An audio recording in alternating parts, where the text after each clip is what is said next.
उन्हाने जीव नकोसा केला होता.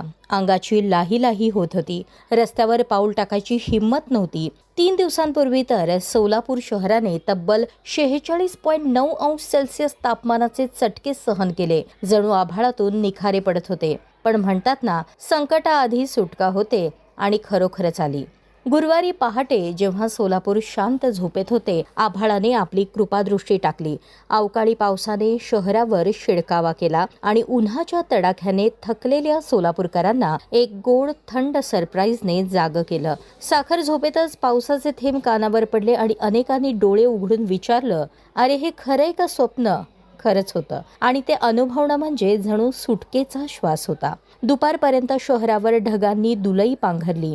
कडक उन्हाची जागा गार वाऱ्याने घेतली.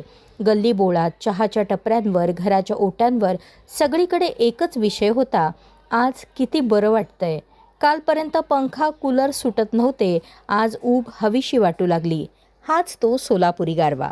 उकाड्याने हैराण झालेल्या या शहराला निसर्गाने वेळेत दिलासा दिला हे नक्कीच. मात्र हा पाऊस अवकाळी असल्याने शेतकरी वर्गाने सतर्क राहणे गरजेचे आहे, असेही जाणकारांचे मत आहे.